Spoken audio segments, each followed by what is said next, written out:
Wait, no, there's no way. You cannot spot reduce, Edward. What are you talking about? What if I told you, technically, to this extent, for belly fat, you can. You scientifically actually can reduce belly fat. How? Well, let's go ahead and break that down in this video. Stay tuned.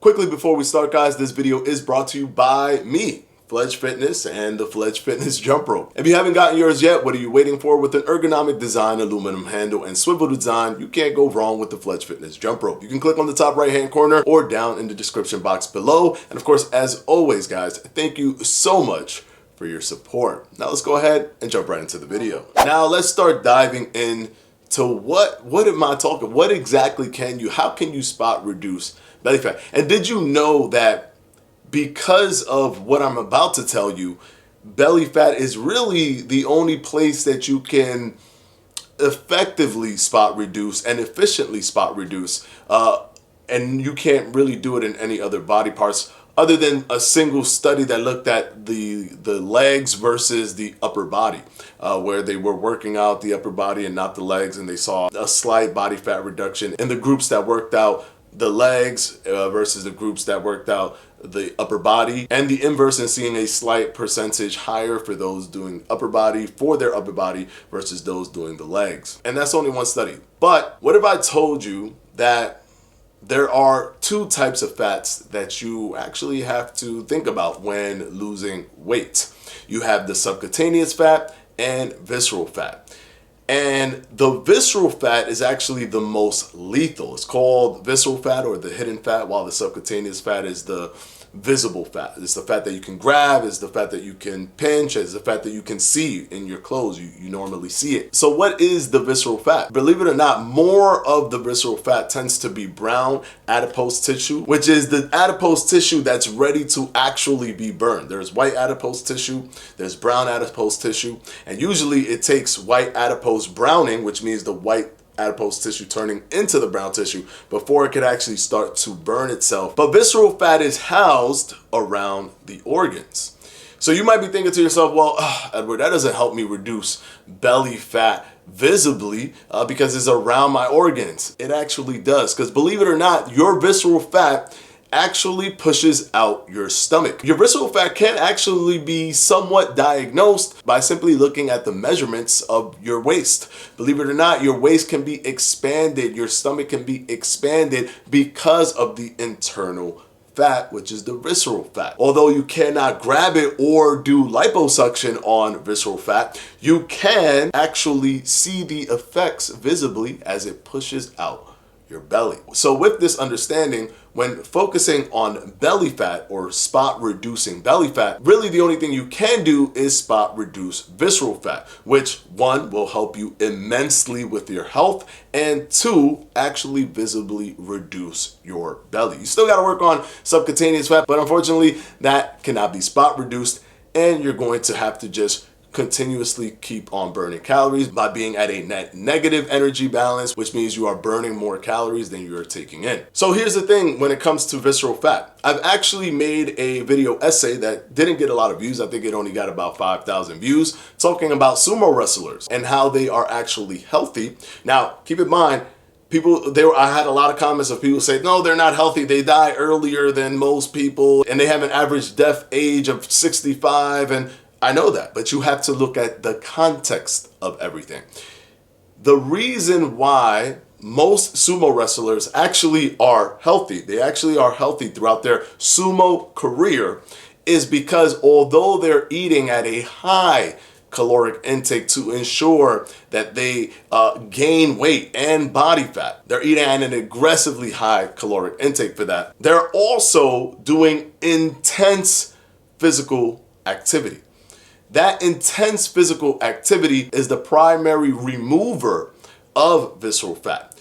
So when an MRI scan was done on a bunch of sumo wrestlers, the doctors were astonished to see that they had no visceral fat at all. Now, they've built these habits of eating. So when they quit their careers of being a sumo wrestler, they do not stop eating all of these foods because that is their habit. And some could say even addiction when they've done it for so long. They've eaten that way for so long. The problem that comes with that is that they are no longer doing the intense training. So the intense training is gone, the eating is still there. They build up a massive amount of visceral fat rapidly because they already have a lot of fat. So the body starts storing via visceral fat instead, since they are already morbidly obese, and that then contributes to them having this early death rate. So you got to look at the context. They're usually very, very healthy during their actual competition, during that competition time of their life cycle. So what does this mean? Well, first of all,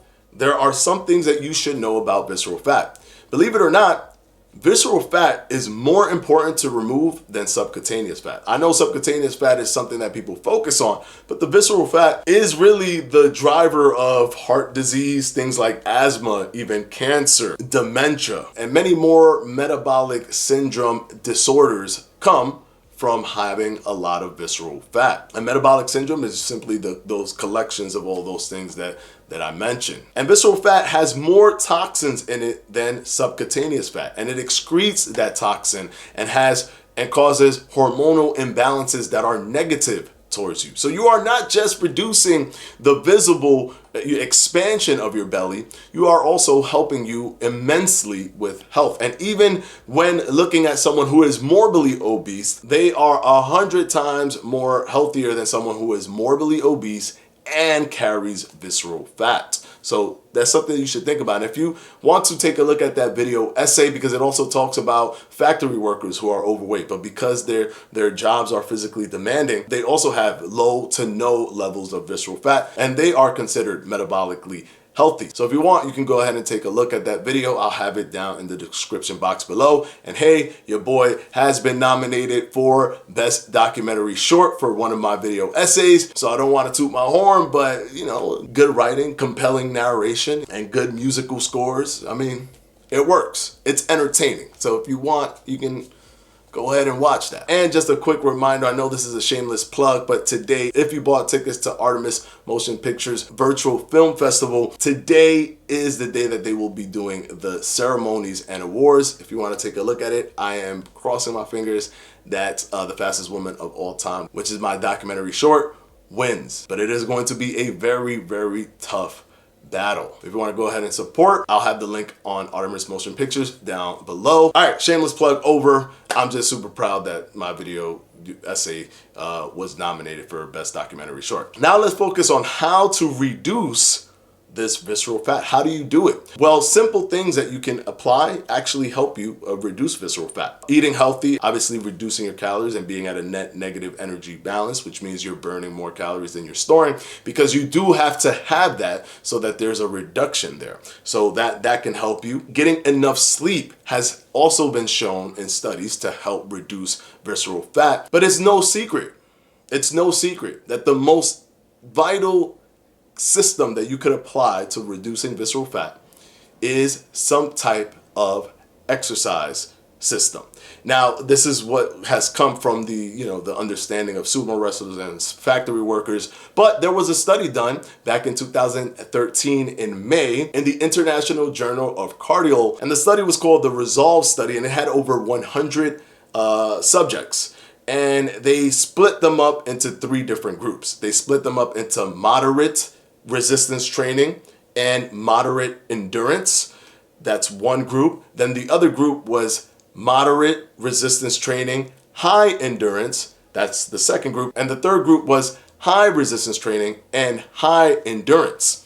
And they looked at the modalities of what kind of workout actually burns visceral fat more. Now, we're not talking about just body fat, but just visceral fat more. And they realized after 12 months, and they've done different follow-ups, but after 12 months, the highest reduction in visceral fat with up to 18% of the reduction came from high resistance training with moderate endurance training. So, but following right behind that came from high endurance with moderate resistance training.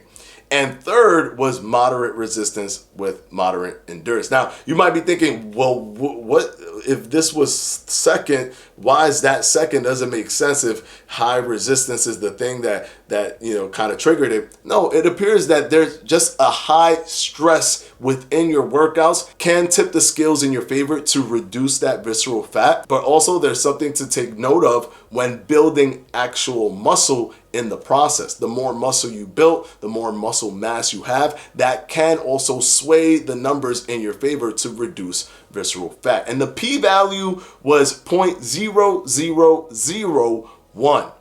And all you need to do is be below 0.05 to be considered statistically significant. So this was very statistically significant. So this means that this didn't happen by chance, that those that were in that group, that mechanism actually helped them in reducing visceral fat specifically. So yes, you want to eat healthy, reduce calories and all of that stuff, but you do want to make sure that you are applying resistance training and endurance training. And the best case scenario is high resistance with moderate endurance to reduce that visceral fat. Remember, it's not just internal and can get you sick and is one of the primary factors for those heart disease and type 2 diabetes, etc., etc. It also reduces your waist circumference. It also reduces the measurement of your waist. So it is visible as well. You could have subcutaneous fat, the fat that you can grab and everything like that, but also having the visceral fat pushes your stomach out. So yes, you can spot reduce